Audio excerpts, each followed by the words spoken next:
Dobar dan, ja sam Robert Pavlak, dobrodošli u GAM podcast.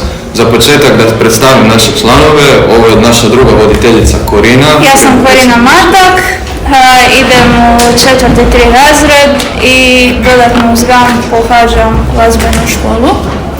I evo, čast mi je što sam tu uz Robija, voditeljica ovim krasnim ljudima s kojima ćemo održati podcast. Pa evo, što se tiče same teme podcasta, bit će općenito o glazbi. Imamo dosta ljudi koji su u bendovima i koji čak podučavaju sviranje. I ajmo najprije predstaviti ove ostale naše goste. Možemo početi po tebi. Ja sam Pavlo Medvedić, imam 16 godina, idem u drugi 2 razred gimnazije, Andrija Borovičića, i bavim se glazbom, imam band svoj, također sa Vanom, morat ću se kasnije predstaviti. Sviramo rock, pop glazbu, imamo svoje autorske i neke obrade, također sviramo. Evo, moje ime je Lana Hlaban, idem u medicinsku školu, 4. sam razred, maturant, imam svoj band, evo Paolo je već pola rekao o tome, sviram autorske pjesme, obrade i sviram i sama, šta god i tako, sve pomalo. Ja sam Damjan Brnić, glazbenik, freelance glazbenik i snimatelj, aranžer, producent. Ja sam Jan Čar, idem u 4. razred tehničke škole. Ja u slobodno vrijeme sviram u punk bandu zvano Poslušaj album. Evo, super, predstavili smo se. Nisam pitao koji ste vi, kako se zove vaš band? Raspad sistema. Aha, i kad vam je bio ovaj zadnji koncert i sve to? Kako je to bilo? Možete nam reći neka iskustva u koncertu? Koji to datum bio? Ne znam, da, to bilo je pred... Sigurno, mislim, 12. mjesecu, ali... U Riroku možda? Da, u Riroku. Aha, i kako je prošlo u Riroku? Pa bilo je super, publika je bila odlična, atmosfera je bila odlična, svirali smo svoje autorske pjesme, predstavili smo se i bilo je stvarno bilo, zadovoljni smo i mi i publika, svi skupa. Super. A ti kad sviraš, što se tiče sviranja i karijere, kako napreduješ ti? Pa evo, napredujem, ja sam se nedavno odlučio biti profesionalno glazbenik, što znači da sam pustio fiksni posao od 9 do 5, pa je to bila jedna prekretnica u mom životu. Za sad bavim se i podučavanjem sviranja gitare u jednoj školi u Rijeci. I jednostavno evo, nekako čini mi se da ako se želite baviti glazbom morate nekako biti na više frontova. Nemoguće je raditi samo jedno da nekako preživite, ajmo to tako reći, ali u biti glazba po meni pruža neku široku lepezu i lijepih poslova unutar te domene s kojima se možete baviti, tako da evo i podučavam i predajem i radim pjesme i sviram live i studijski, tako da to je to. Evo. Nikad došao u Yamahi, jel da? Da, rekao mi je Jan da si ga podučavao. Jesam. I Lano i kako je to bilo? Bilo je super, što sam godinu 2, prvo bilo zanimljivo, malo te nauči naš korisno i tako. I kako to počinje uopće podučavanje gitare i to? Možda najbolje da pitaš Lano i Jana, ja sam samo tamo da prenesem nešto što znam. Kreneš svirati, skužiš da nemaš pojma i onda božiš kao znaš tamo bi se malo poboljšiti, nemaš po YouTube i šta, kad skužiš da ti ne ide, neke fore, kad ti možda neko ko znaš šta radi, može objasniti, onda odeš tražiti pomoć da ti neko kaže kako je ključ. Pojma, mislim na Viće, vjerojatno jedan od prve kao onako šta znam, Rammstein je neko bio duje. Među prve stvari koje sam skidao i to. I koliko ti je trebalo da nakon što si krenuo učiti gitaru, osnovaš baš svoj band i sve to? Trebalo je dosta, čovječ, treba naći ljude koji misle isto koji ti, kojima se sviđa to. Istina. Tako da, a kad napiš onda je brutalno, kojiš, a kad kreneš svirati super, čovječe, po onim svirkama kad se muvaš, što je to, još kad kreneš ići ovako u okolo, sad sviramo u labil, nešto se zadar spominje u vrh, to je super. A koliko sam skužio, imao si i prije bendove, jel da? Bila je Krletka, bio je... Bio je Totem, to metal se bio svirao, to je sad malo ovako puno mrtvo, možda bude nešto od toga, nikad ne znaš, a sad Krletka je više manje glavna stvar. Tako da... A zašto se uopće takvi bendovi ovako raspadaju i to? Pa, znaš šta, mi smo prestali svirati takve malo različita mišljenja, sad znaš šta, što imaš više ljudi u bendu, to ti je teže. Svako sluša neki svoj bend, ima neku svoju zamisao i onda ti se sukobljaju, kužiš, da, i šta ćeš onda, kužiš, onda se ljudi raziđu i nemate vremena, šta ja znam, kad neko još trenira, pari se reći, pored toga, mu dosadi, pa kužiš, Teško je jer imaju različite prioritete. Ako si u bendu nemaju iste prioritete, bude puno teže. Nije nemoguće, ali bude teže. A ovo je vama prvi band, jel? Da. Kako ste se vi upoznali?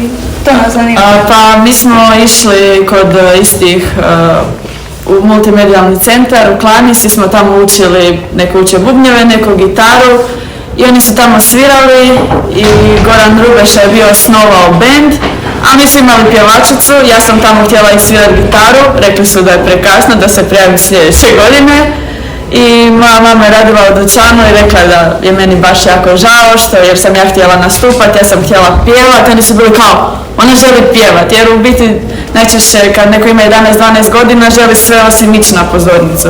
Ja sam baš htjela nastupati i onda su me pozvali i od tada traje bend. Wow. A vi niste išli u glazbenu? Nije niko vas troje? Ovo baš u školu? I kako je teško, mislim, znam da vi ne znate, ali evo Korina zna, je lakše ići u glazbenu nego ovako doma se upodučavati ili je bolje imati stručno, baš profesora i to? Jer ipak to je obaveza ići u glazbenu, a ovo je ko nekakav više hobi. Smo misliš šta sviraš, ako ja sad želim svirat neki, nemam pojma, neki brutalno, melodic, death metal, nešto, očito moram znat nešto koji da to sviram, a ovako kad svira neki punk ovako iz zezancije, onda šta ću, ako još više manje ne treba glazbena. A čitanje nota, to se mora naučiti ili može se samo po onim tabovima? Ne mora. Mogu ja nešto reći?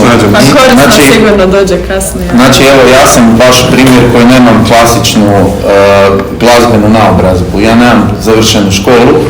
Ja sam preko nekih profesora i svojim nekim putevima i interesovanjima sam došao do nekog znanja i sada jesam profesor u školi za koju sam trebao položiti licencu i ispite da mogu biti tamo predavati. Tako da u biti mislim da je glazbena škola veliki plus jer lakše možeš doći do nekih stvari u budućnosti, imaš jako dobre temelje, ali nije nužno da se ostvariš ako dovoljno jako to želiš. Jesi upoznao ko je ovako popularniji poznate glazbenike? Jesam. Ko je? Pa ne znam, reci ti nekog šta će reći. Pa ne znam, iz ovih Prljavo kazalište i takvih bendova, malo XU. Ili ne znam kako uopće, ti voliš glazbu? Pa jesam, više manje nekako kad se baviš sa tim, onda jednostavno cijeli taj glazbeni mikrokozmos ti postane nekako dostupniji i u biti to su svi ljudi poput svih vas ovdje najnormalniji, kao što su profesori, kao što ćete vi biti jednom za šta se god odlučite, tako da automatski ćete doći do tih nekih poznatih ili uspješnih u kojoj branši se nađete ako budete ganjali da budete dobri ili najbolji. Svi vi koji imate band, kako zapravo ljudima približavate, kad su vam koncerti, oglašavate li se na društvenim mrežama, imate li nekakav svoj merch ili nešto? Mislim, obući imamo naljepnici, to je sad, viš, ti to zalijepimo nekom ovako na leđa, kad prolazi ako ga neko vidi super. A ne, mislim, ništa, šta znam, staviš na Instagram, tu i tamo, pa ako će neko vidjeti, ako nekog zanima super, ako ne, možda će doći gledati neki drugi band na svirci, pa slučajno tebe vide, pa ako im se svidiš, onda super, pa ne, vidi dalje. Da, ja sam bio vidio plakate za Re-Rock i tamo su svi ovi bendovi, vidio sam i raspad sistema i Krletku.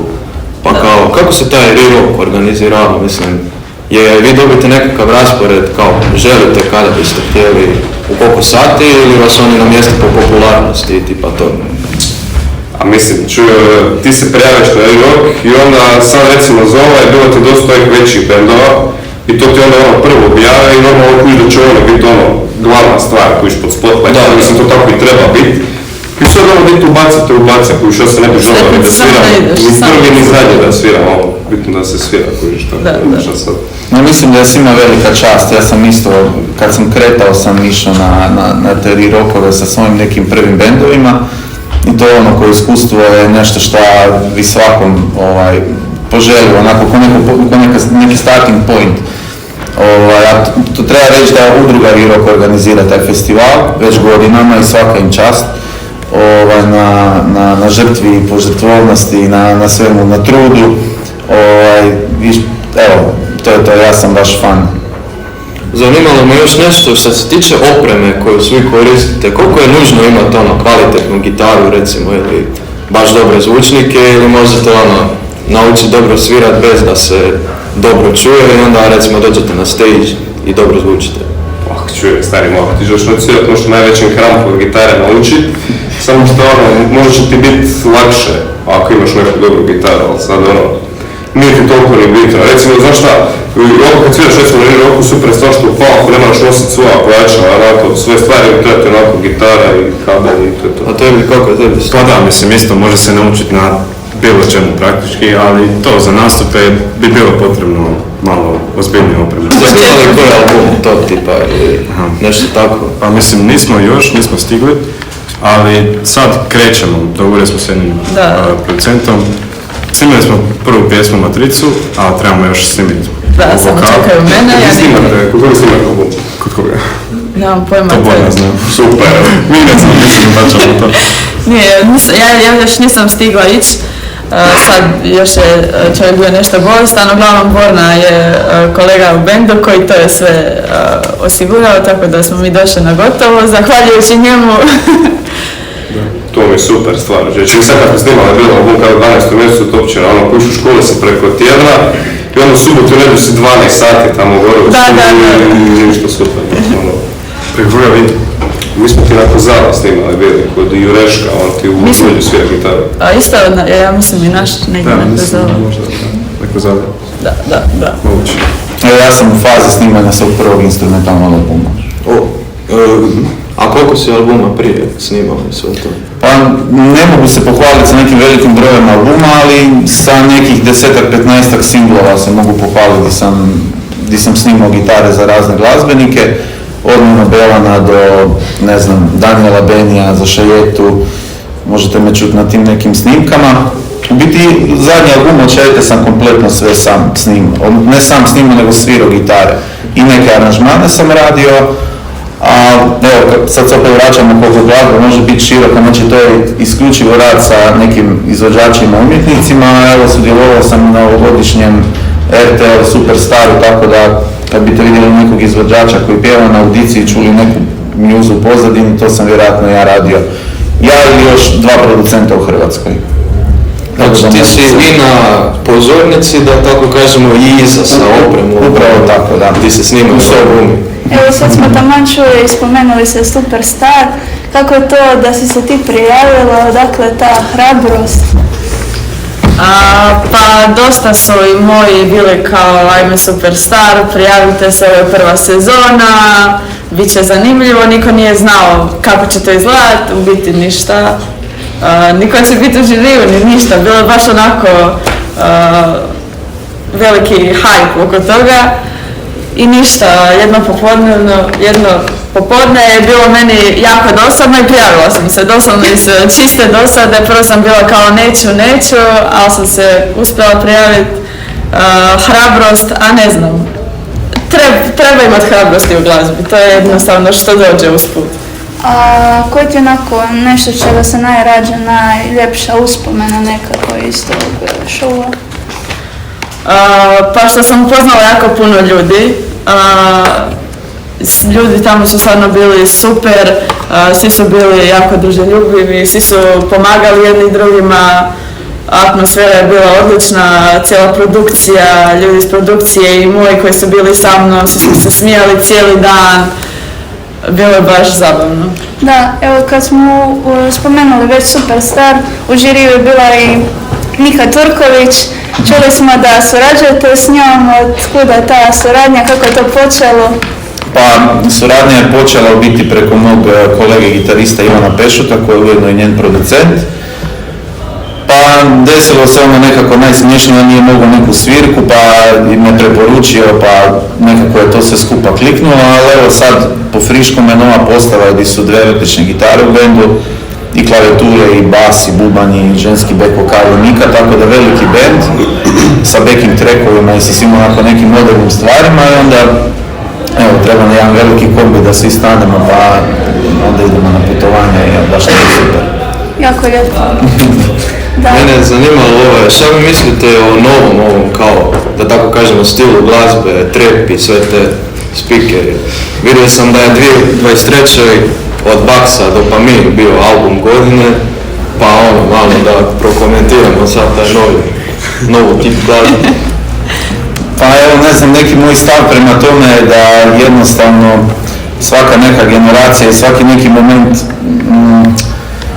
koji se desi u generacijski kao bude ko neka faza, pa mislim da je ovo neka faza koja se dešava. Mislim da te pjesme neće ostati kao neke koje su ostale, kojima pijavate na nekim partijima, zabavama, koncertima.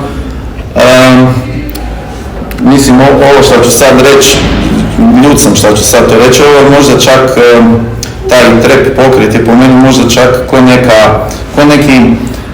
neki punk što je bio nekad, odnosno ko neki odgovor na, ne znam, na neke suvremene trendove koji su mi za moje neko poimanje malo neshvatljivi, ja sam malo out of date izgleda, ja to baš ne kužim. Ja sam pustio da ta neka muza malo dođe do mene, ali onako se nekako pasivno da vidim koliko je to malo zaludilo glave slušatelja, pogotovo mlađe generacije. Tako da evo, uzelo je maha, ja vjerujem da je to samo neka faza, ne vidim neku umjetničku dubinu previše u tome. Evo, ne znam, možda da mi vi kažete šta se tu dešava, da nam objasnite, ja ne razumijem. Pa ne znam, mislim, donekle se slažem što se tiče ovih nekih artista koji pjevaju o drogama i svemu tome, a koliko sam skužio i u Hrvatskoj ima dosta ovih koji pjevaju baš ljubavne pjesme ili tipa o uspjehu i tako. I mislim, ok, nije sad toliko prljavo kazalište, ali za danas je dosta dobro, računajući da smo u modernom dobu. Također sam vidio da mnogo ljudi ovog Hillsona Mandelu kaže da bi on trebao ići na Euroviziju i sve. Slušao ko uopće sve, mislim, jeste poslušali Hillsona, šta je? Ja sam svirao na jednom festivalu s njim, pa sam poslušao. A ti si htio nešto reći? Pa mislim, ja ga slušam većinom kad sam u takvom društvu. Ne bi osobno sam si stavio na slušalice Hillsona i ostale, ali kad sam u društvu ne biram baš ja koja se glazba pušta. Da, ma ne znam, mislim, meni je full zabavno, recimo vozim se u autu s prijateljima i pustimo tako nešto što ima beat, ne da je baš ono sve rock i gitara. Da, to je fora, zato sam se udara u auto, to mi je zabavno. Ali da, više ne radim se glazbom, više nego tekstom. Pa, na primjer, ima ovaj Buntaj. Oni imaju dosta tih ljubavnih pjesama, sviđa mi se ono lyrics, ali recimo Kukus je tako neki ono malo više... Krankšvester. Da, to je više po bitu i to je ono kada sam na partijima ili onda tako nešto, a onda je to zabavno. Pink Floyd, kad čilaš doma. To kad ležim doma, da, kužim. Mislim, svako ima svoje mišljenje o glazbi i tko god šta vole nek izvoli, kako bi se rekao. Ne, apsolutno, evo, pa ne znam, sad su moderne te neke zabrane i sve skupa, ja sam apsolutno protiv toga jer se u biti dešava čak i neki kontraefekt koji u biti možda i neka strana i želi, ide im u korist i ako to znaju iskoristiti, iskoristit će, odnosno iskorištava se.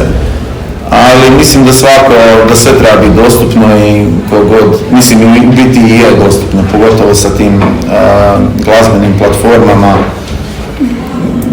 koje su ovako interesting. Evo, nisam siguran šta bih mislio o tome, ne znam šta kolega mlade misle, jer tu je nešto što se zove autorsko pravo i tantijemi, pa tu još nije najsređenija stvar kad ti neko zbilja pusti ili presluša album na nekom Deezeru ili Spotify, kako se ta neka lova dijeli tu. Da, vidio sam da taj Spotify full nepravedno plaća ovima artistima. Ti si na Spotify ima neko? Ja ćemo još nećemo, ali bilo je kao plano sad staviti na Spotify, ali bilo što ne bilo loše. Ali ćemo ga staviti tamo da vidimo pare, mislim mi nećemo pare imati ovako ni onako, najvjerojatnije, ali nema veze, ne sviramo zbog para, sviramo jer je zabavno. A ne znam, mislim, meni se sviđa općenito što ima toliko tih festivala moderne glazbe, ali opet dođe mi malo da je nepravedno prema ovim starijim kao žanrovima, točnije 70, 80, 90. Jer ona ima drito, Lil Drito, onda ima bit na moru, to je po par dana. I onda dođemo i vidimo onako jedan put godišnje prljavo kazalište, recimo. Čuju sve s tih festivala, svakako i sad što nisu toliko malo poznati. Da, a i ovi su već stari, popularni ti. Dobro, istina, ali si vidio ti festival, koji imaš onaj Dark Circle, to je isto festival, imaš MP2, ima toga, kužiš samo šta kad svi idu na drito, pa niko neće koji doći na rock, ali ne znam, neki ljudi idu na što žele, tako da. A mislim, bio sam na dritu u pogonu i, mislim, nije bilo toliko dobro. Evo, iskreno, bolji su mi bili tvoji koncerti nego na dritu. Hvala. Ali opet onda sam bio na Kupusu u 10. mjesecu i iskreno mi je bio najbolji koncert na kojem sam bio. Možda bolje čak i kad sam bio na Kisu. A to mi je bilo full dobro. Jeste vi bili našao mainstream kao rockerima? To bendu? Najveći band kad sam bila Gojira u Zagrebu, to je bilo brutalno. Oni jedan Weapon i to je bilo. Ja sam sad bio na Prirodnom kazalištu u Gojanu mladosti. To je isto bilo ono atmosferama, baš, oni jesu stari, imaju godina, ali svejedno, kako se zove, budalac, svejedno skače ko da ima 30. Da, i bila je krčata dvorana, i ja mislim da se par dana čak prije su se karte i rasprodali i sve nije bilo, tjedan dana ranije karta. Da. Ti si isto bila na Prljavu? Pa da, bila sam i isto, evo potvrđujem sve što je Paolo rekao, a isto tako da i danas i nema toliko negdje gdje se može isvirati kao da mi bendovi koji se probijamo, nema baš tu toliko. Da, kako vam uopće vas doživljavaju ljudi ozbiljno ili na primjer kad bi vam trebali, na primjer, da prodate neke ulaznice i sve to za vaš koncert i sve to? Kako nas shvaćaju ozbiljno? Pa ne shvaćaju nas ozbiljno, zato i dolaze. To su djeca. Da, dobro se zabaviti, ja mislim. Ma da, to su zance, dođeš gore na stage, još full, god put očini hitno, glasno je, svi su svakakvi dole, tako je pomjela leti okolo, sviraš glasnu muziku, s prijateljima si, piješ, zabavljaš se, plešeš, sokove, vodu. Da, meni je malo drugčije, ja nisam znao za ovo, da je sve jedno, da je to, da možeš paliti to kod mene nije tako. A dobro, čuj, kad mi sviramo punk, to sad dajem sviram na trećem polju, na drugom, ovako na sekundu, to može proći. Dobro, na trećem polju koji ton? Na peti živi? Ne, novi sad. A kojim si ti bio koncertima da su ovako popularni? Ti si malo... Ja sam bio na dosta koncerata, evo zadnje što sam bio Brian Adams u Areni Zagreba. Uzbiljno, kad je bio Brian Adams? 13. Tako nešto, da, 13. 12. tako. Brian Adams, bio sam, ne znam, na Depeche Mode, znači jedan band koji je generalno synth, znači nije toliko bio gitarski. Bio sam na jednom gitarskom seminaru u Americi gdje smo svaki dan imali gitarističke instrumentalne koncerte od nekih mojih heroja glazbenih. Bio sam na Ed Sheeranu, to preporučam svima ako volite, odite čekirati, bit će super sigurno. Bio sam na puno koncerata, na Bon Joviju sam bio, ne znam, evo, moram se sjećati, na Iron Maidenu sam bio. Bon Jovi je bio u Zagrebu 2012. recimo, 2010. Tako nešto. A što je to kao ako se želite probiti u glazbi, po vama, lakše će se uspjeti ovdje ili vani? Isto je. To sad, mislim doćeš recimo šta ja znam, u Njemačku i tamo jednostavno imaš krcato bendova, neću reći da tu ima krcato bendova, ono ima bendova, kužiš. I sad šta ja znam, bitno je da radiš ono šta voliš, ne da sad reći koji možemo biti poznat, treba para, tako da ćeš nikad uspjet. Mislim, ono nećeš ni ovako uspjet, ali možda nema neki pa ćeš se zabaviti, kužiš i šta ja znam. Iću okolo ako Bog da i svirat, tako da samo nemoj misliti na to. A mislim da je bitno koji žanr sviraš, da će imat para, lagano bi svirao harmoniku, povećanje me dobili super, ali eto. Ja mislim da je možda malo lakše vani, jer mi smo mala država i mala neka kritična masa, pogotovo za neke alternativne bendove, mislim da nije toliko jaka scena da se može sama održiti, sama od sebe. mislim, vidi se i po koncertima i po festivalima koji jesu tog tipa i kakva je posjećenost na njima. Ne govorim da to ne bi trebalo posjećivati, u biti čak suprotno, baš to treba suportati. U tim krugovima nastaju neke male revolucije i nešto, mislim tako su novi valovi nastali na sitnim, u sitnim nekim garažama, na konobama se sviralo, jednostavno to je eksplodiralo, cijeli grad i onda odjednom poludio za tim. Tako da mislim da u biti vi kao mlađa generacija niste ni svjesni koliko ste moćni i koliko vas ljudi sluša. Mislim da ako to uspijete nekako iskoristiti, pogoditi neku točku i nišu, da možete puno više nego što mislite. Jedino mislim da je Hrvatska malo zeznuta čisto zbog populacije i zbog te kritične mase za neku žestoku alternativnu punk glazbu, ali ne mora značiti, evo. Ali ja mislim isto da smo mi već dosta kao amerikanizirani i sve, tipa ono na Euroviziji su, ja mislim, pjevali, mislim dosta ljudi, dosta država već je na Euroviziji pjevalo na engleskom, a predstavljaju svoju državu i to mi je malo ono isto glupo. Da, mislim da će najlakše neki američki ili britanski band recimo se probiti, lakše nego neko ko recimo pjeva ruski ili tako. Godinama je Velika Britanija zadnje. Publično je bolje izgruđu ove države koje pjevaju na svojem jeziku. Tako da, ne znam baš. Danas najpopularniji artisti, rock, reperi, Kanye, svi su Amerikanci, Britanci. Mislim, to je ogromna svjetska sila i u glazbenoj industriji, u filmskoj industriji, svim mogućim industrijama su u samom topu. I uvijek je taj američki stil ili britanski stil. Pa evo, pogledajte jednu Ameriku ili jednu Veliku Britaniju, pogledajte koliko je bendova iz Velike Britanije 70-ih, 80-ih došlo. I oni su svi utjecali na Ameriku, apsolutno svi, Beatlesi, ne znam, Led Zeppelin, to su sve britanski bendovi, Judas Priest, koji su, Black Sabbath, znači svi bendovi koji su krenuli kao sa metalom i sa nekim žešćim oblikom zvuka su u biti iz Britanije, ne iz Amerike. Amerika je samo money machine koji zna to izokrenuti. Pa mislim da, Amerika to nekako samo okreće na sebe, pokušavaju biti više kao neki glavni likovi u svijetu. Koliko sam skužio, mislim ima dosta tih repera iz Amerike koji iskreno nisu toliko dobri, a i dosta su kontroverzni i nekako su i dalje popularni, sve dok ima onako talijanskih bendova, njemačkih bendova i svega toga koji su onako popularni u svom gradu. Ko što na primjer Red 3 je popularan samo u Rijeci. Pa nije istina. U Hrvatskoj. Ok, ni to baš nije istina. Kao Sloveniji imaju svirke i u Bosni imaju svirke. Znači na cijelom Meksiju prostoru po meni Let 3. Što mislite kao Rijeci ko gradu roka ovako i to i dalje? Istina. Pa znaš šta, meni je Rijeka, pa ne bi se složio, ja mislim da je Rijeka i dalje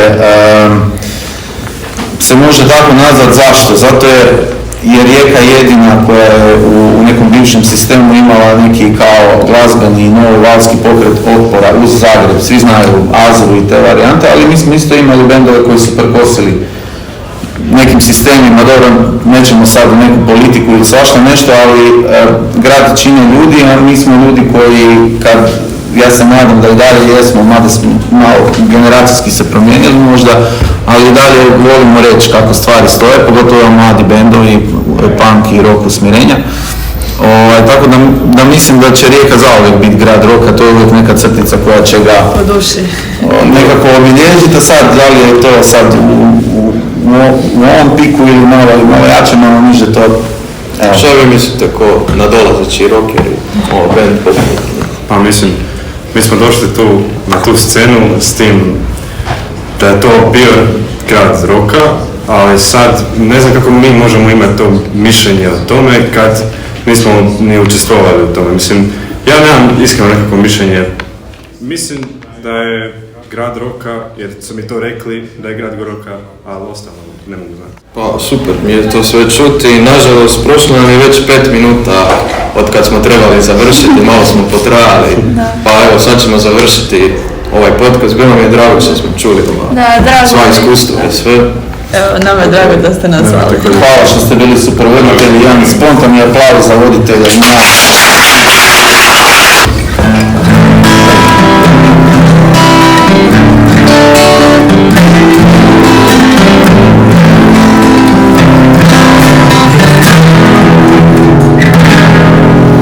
Please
don't